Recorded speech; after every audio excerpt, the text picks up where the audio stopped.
Panic attacks are no fun at all, and the thought or actually having a panic attack in public can be even worse and intensify those symptoms that are associated with panic, anxiety and fear. Yeah, panic attack's one thing, but the thought of having it in public can just intensify it so much. So we'd like to share some tips with you in this film that can help you.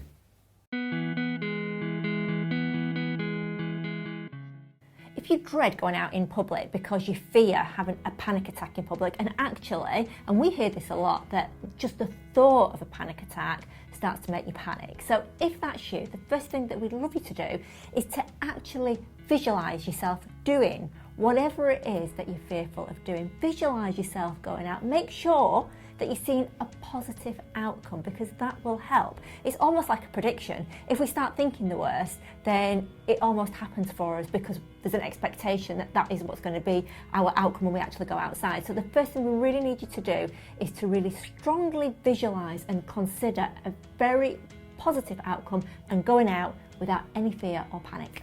Just think about panic attacks and look at your panic attacks that you've had in the past, and you'll notice that panic attacks usually last between 5 and 20 minutes, and on average 10 minutes. So I want you to consider that and understand that, number one, that panic attacks, they don't last forever, and number two, you've had them before and you've overcome them, and like any panic attack, they will pass and you will feel okay. Yeah, and it's really important that you have a plan, because moving forward, that in itself will help you to feel better. So another thing that we'd love you to do is to assure yourself and tell yourself that you're actually not in danger. And in fact, understanding what panic attacks are, they are actually your protection response that are kicking in. Your body's trying to protect you from a perceived but not real danger. So actually confirming to yourself, look, I know that I'm safe, I know that this is my internal protection mechanism, it's on a bit of overdrive. A great analogy actually that you consider is, imagine that your panic attack is like the smoke alarm in your kitchen. So it goes off whether there's a real fire or even if you're just burning toast. Now the thing with anxiety and panic attacks, that's kind of your alarm going off when you've burnt your toast. So it's not a real danger, but just in case, your internal smoke alarm is just saying, something here that we didn't like before, similar to something that happened to us in the past, don't like it, so I'm just giving you a little warning. But reassure yourself, this is my protection response and I'm not in danger. One of the things we hear so often is having a panic attack in public, the embarrassment. Yeah, often. And that's something that will make people incredibly worse. What I'd like to consider is that no one can see how you feel. No one knows what's going on inside, and therefore they can't tell. You can be having a complete and utter meltdown, but no one knows that. And if someone suspected and they could see, all they would have for you is compassion. No one's going to judge you badly. Yeah, I suppose the good thing to do is to imagine, what would you think if you saw somebody that was struggling or looked a bit panicked or a little bit upset? You wouldn't think anything badly of them at all. So, don't expect others to think badly, because realistically, two things. Most people are very compassionate, but being really honest, most people are so busy getting on with their own lives that they don't actually really see beyond what's right in front of them. So don't be embarrassed. Yeah, don't be embarrassed.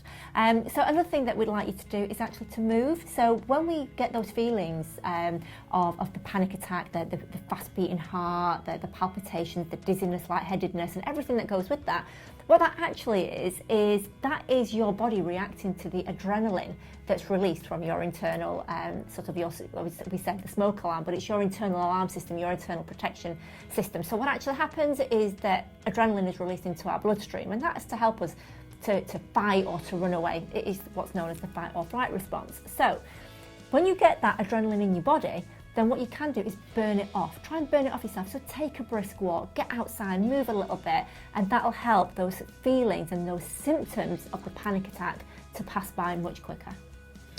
Don't give your panic attack any power at all. So what a lot of people have done in the past, they will just run home. Obviously, you always feel better at home, you always feel safer at home. But if you do that, what you can then do is create a barrier between home being safe, outside not being safe. And ultimately that can lead to you just wanting to stay at home. So just ride through the panic attack where you are and realise, and you've had panic attacks when you've been out before and you've overcome them, you know, they've been fine. So whatever you do, don't rush home. Don't give power to your panic attacks. Yeah, and don't forget that being outside isn't what caused your panic attack. Your panic attack has happened because of something from the past. Something that you've has thought then triggered about. it. But the outside didn't actually cause it. So don't blame it, don't fear it, because it isn't the outside's fault. You know, there's always an origin. So the next thing that we'd like you to consider is controlling your breathing. You probably identified that when you are in that moment of having a panic attack, your breathing changes, it speeds up. Now, that in itself can then go on to making you feel very lightheaded and out of control. So taking control of your breathing will actually help you to feel better. So literally, as you start, you'll be breathing quite fast. Just start to take control of your breathing, some deep breaths in through your nose. Sort of slow them down, breathe out slowly. Try our sign technique. We've got a great film on here that will really help to calm you down if you're feeling anxious or panicky. So a lot of people will have panic attacks in their life, but if you're having them more and more frequently, then you really do need to speak to your doctor, and you need to consider having therapy, whether that's a talking therapy like CBT, or you consider something like EMDR. Yeah, definitely worth asking for help. Don't suffer in silence. Honestly, there are lots of therapies out there and therapists that could really, really help you. And honestly, take a look around our YouTube channel. We've got loads of films about panic attacks, about helping you to find the origin so that you can deal with it, so that you know what you're speaking to your therapist about with our timeline. We've also got a book that's called Conquering Anxiety. You might want to take a look at that, because we actually take you on a journey as though you were sat in front of us to help you find the origins and then to address them, with lots of exercises as well to help you to feel calmer. So really hope that our little film there has helped you to create a panic plan which will help you to feel more in control.